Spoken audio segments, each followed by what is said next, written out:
Hello दोस्तों और मेरे प्यारे बच्चों, आइए मैं विराम फिजिक्स की क्लास 11th में 11वें लेक्चर 5 पर चर्चा करने जा रहा हूं। टॉपिक का नाम है न्यूटन के गति विषयक प्रथम नियम, Newton's first law of motion. लेकिन इसके पहले जो लेक्चर नंबर 4 में आपने सीखा, न्यूटन ने गति के संबंध में 3 महत्वपूर्ण नियम दिए, पहला, दूसरा और तीसरा। आइए हम पहले पर चर्चा करते हैं। जैसा कि आप जानते हो कि न्यूटन साहब ने गैलीलियो की परिकल्पनाओं के धारणा को फॉलो किए थे, उनके निष्कर्षों पर विचार करके नियम दिए हैं। इसका मतलब हुआ जो पहला नियम न्यूटन का है वह यह है कि यदि कोई वस्तु विराम की अवस्था में है, विरामावस्था में है, स्थिर अवस्था में है तो सदैव स्थिर रहेगी, या विरामावस्था में रहेगी, विरामावस्था में रहेगी। गति की अवस्था में है, सदैव गति को बनाए रखेगी जब तक उस पर कोई बाहरी बल ना लगाया जाए। तो ये इनका नियम है, इन्वर्टेड कॉमन। लेकिन प्यारे बच्चों, कुछ पॉइंटों पर चर्चा करते हैं। आप जान चुके हो प्यारे बच्चों कि अगर वह बल न रहे तो वह अपनी स्थिति को बनाए रखना चाहती है। सही है, इसी को आपने जड़त्व कहा और इसके बारे में गैलीलियो साहब ने सबसे पहले विचार दिया था, आपको पता है। तो न्यूटन के गति विषयक नियम को गैलीलियो का नियम भी कहते हैं, जड़त्व का नियम कहते हैं। और एक चीज और बता दें, कंपटीशन की दुनिया में बहुविकल्पी प्रश्न आते हैं आपके लिए कि वह कौन सा नियम है जिससे फोर्स की अवधारणा आती है, फोर्स शब्द आता है। तो किससे आता है? न्यूटन के गति विषयक प्रथम नियम से। बात क्लियर हो गई। आइए बच्चों, अगर किसी पिंड पर वह बल शून्य होगा तो निश्चित रूप से उसका त्वरण 0 होगा। वह नेट बल का मतलब वस्तु की स्थिति में परिवर्तन कर दे, चेंज ला दे। ठीक है, तो अगर बल 0 है, त्वरण भी 0 होगा। अगर बल, यदि वह बल 0 नहीं होगा, त्वरण भी 0 नहीं होगा। आइए प्यारे बच्चों, न्यूटन के गति विषयक नियम पर आधारित एक बहुत सुंदर उदाहरण हम आपको सिखाते हैं। और जब सिखाएंगे तो आपको लगेगा हाँ सर समझ में आ गया। जरा सुनिएगा, एक उदाहरण है प्यारे बच्चों, जल्दी से समझिए। यह हम एक ट्रेन बनाए हैं, मेरे ट्रेन की कला पर मत जाइएगा। यह ट्रेन है बेटा, यह पटरी पर चल रही है तो ट्रेन का क्षैतिज वेग होगा।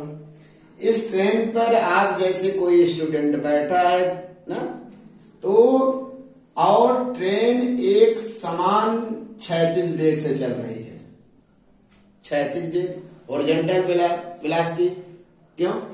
क्षैतिज पर चल रही है तो हॉरिजॉन्टल कहेंगे। एक समान क्षैतिज वेग से ट्रेन चल रही है। क्लियर है?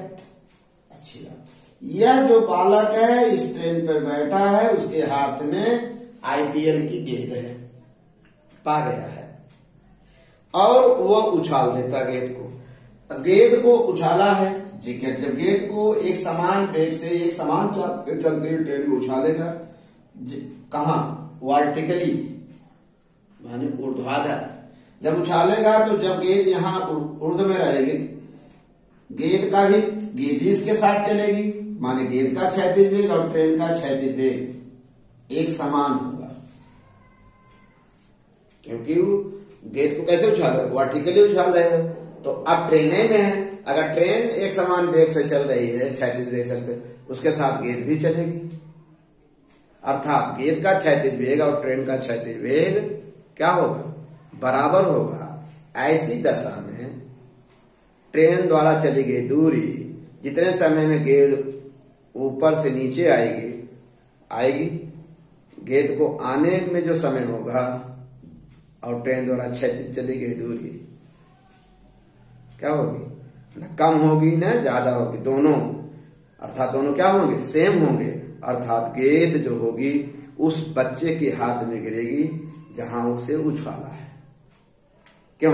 ट्रेन की क्षैतिज दूरी में तो कोई परिवर्तन नहीं, जिस चाल से चल रहा है उसी चाल से चल रहा है, इसलिए गेंद में कोई अरे भाई गेंद जब चली क्या इसमें कोई त्वरित गति उत्पन्न हुई? कहीं नहीं सर, क्षैतिज वेग एक समान चाल से चल रहा है।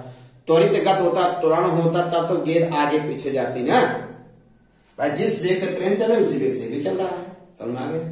अब अगला प्रश्न हम क्या करते हैं, ट्रेन की स्पीड बढ़ा देते हैं, अर्थात उसमें त्वरित गति आ जाएगी। जब त्वरित गति उछालते समय, जब जैसे उछाले हो गेंद ऊपर है और उसकी ट्रेन की स्पीड क्या हो गई? बढ़ गई, अर्थात उसमें त्वरित गति आ गई। जब अर्थात इसकी ट्रेन की क्षैतिज दूरी तो बढ़ जाएगी, जब गेंद आएगी ये तो उसी क्षैतिज वेग से चलेगी और ये क्या करेगी? क्योंकि इसकी स्पीड बढ़ा दिए हैं तो इसकी क्षैतिज दूरी ज्यादा होगी, क्षैतिज वेग बोलो, क्योंकि गेंद समझना नहीं, जब इसका क्षैतिज वेग होगा तो ये आगे बढ़ जाएगी और गेंद कहां चलेगी? बच्चे के पीछे गिरेगी। भाई ट्रेन का क्षैतिज वेग बढ़ाएगी, स्पीड बढ़ाए ना, क्षैतिज वेग बढ़ जाएगा ट्रेन का। गेंद तो हवा में है ना, गेंद जब उछालो, हवा की बात कर रहे हैं, जब उछालोगे ट्रेन की क्षैतिज दूरी बढ़ जाएगी। जब गेंद जितने समय में नीचे आएगी उतने समय में इसकी क्षैतिज दूरी बढ़ जाएगी या कुछ आगे निकल जाएगी, तो गेंद कहाँ गिरेगी? जब भाई ट्रेन यहाँ आ जाएगी, गेंद का क्षैतिज दूरी बढ़, बच्चा भी तो आगे बढ़ जाएगा, अर्थात गेंद इसके पीछे गिरेगी। अगर त्वरित गति बढ़ गई तो वाह बल लग गया, त्वरित गति वाह बल लगा होगा तभी तो उसकी स्पीड बढ़ी है। दूसरा जल्दी से देख लो बेटा, अगर ट्रेन में अवमंदन अर्थात उसकी स्पीड कम होगी, स्पीड कम होगी तो इसकी क्षैतिज दूरी कम होगी ट्रेन की, और तो पहले वाले क्षैतिज वेग से चलता रहेगा तो कहां गिरेगा? गेंद अब इसमें पहले कहां गिरी थी? जहां बच्चा उसके पीछे गिरी थी, अब कहां गिरेगी? आगे गिरेगी। नहीं पता। जब ट्रेन की स्पीड कम होगी तो ट्रेन द्वारा चली गई क्षैतिज दूरी कम होगी और जो गेंद गिर रही है सरल लग रहा वो तो उसी क्षैतिज वेग से चले जैसे पहले उछाले थे। ध्यान रखिए, ट्रेन की स्पीड घटा और बढ़ा कब रहे? जब गेंद उछालने के तुरंत बाद। ये नहीं कि ट्रेन माने नीचे आ जाता, नहीं, जैसे उछाले वैसे ट्रेन की स्पीड बढ़ा देंगे। जब ट्रेन की स्पीड बढ़ा देंगे तो गेंद का क्षैतिज वेग तो विरामक अवस्था नियत वेग चलता रहेगा, क्योंकि उस पर कोई बाहरी बल तो हवा में लगेगा नहीं। लेकिन नीचे क्या किए? ट्रेन की स्पीड बढ़ा देंगे, ट्रेन द्वारा क्षैतिज दूरी आगे हो जाएगी तो पीछे, अर्थात बच्चा आगे निकल जाएगा, उसके पीछे गिरेगा। स्पीड कम कर देंगे, ट्रेन की स्पीड क्या हो जाएगी? कम हो जाएगी, गेंद का क्षैतिज वेग आगे जाए तो अर्थात बच्चे के आगे गिरेगा। मेरे हिसाब से बहुत बढ़िया आपको समझ आ गया। कोई पूछे? जल्दी से बता दे बेटा, कोई पूछे?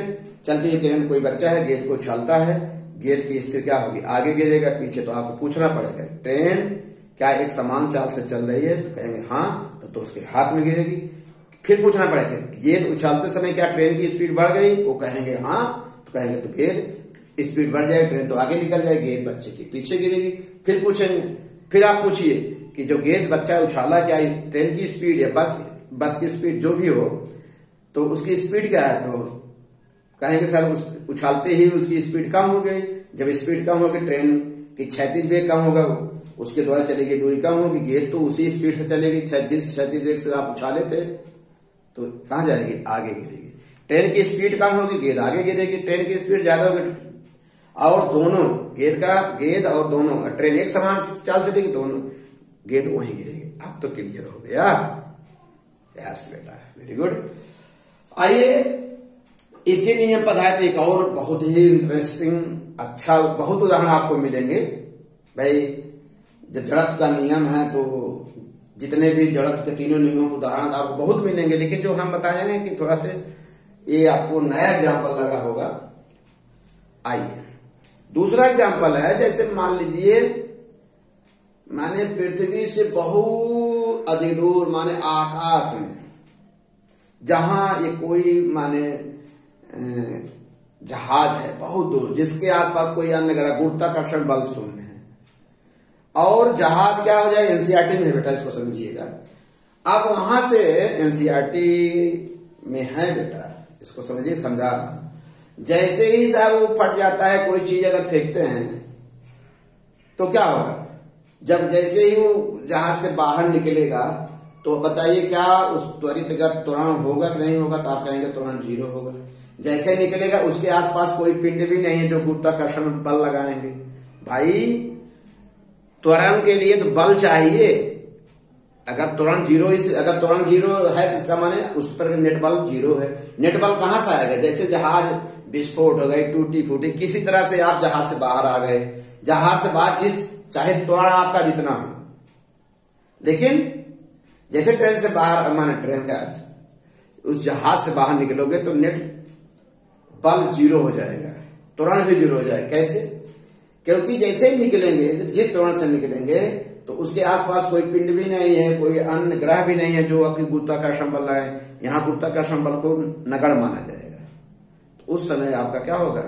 नेट बल क्या होगा? जीरो होगा, त्वरण भी जीरो होगा। कब? जब माने पृथ्वी के गुरुत्वाकर्षण से माने कोई अन्य पिंड ना हो जो कि आपके ऊपर कोई बल लगा सके। तो बल ना लगा सके तो नेट बल क्या होगा? शून्य होगा। बहुत सारे ऐसे एग्जाम्पल्स आपको मिलेंगे, आपको सीखना होगा, पढ़ना होगा। बहुत ही सरल भाषा में हम एक एग्जाम्पल बता दिए न्यूटन के गति विषय प्रथम नियम को, और आप पढ़िए, जम के पढ़िए, नोट्स बनाइए। कोई प्रॉब्लम हो तो कमेंट्स करिए। ओके बेटा।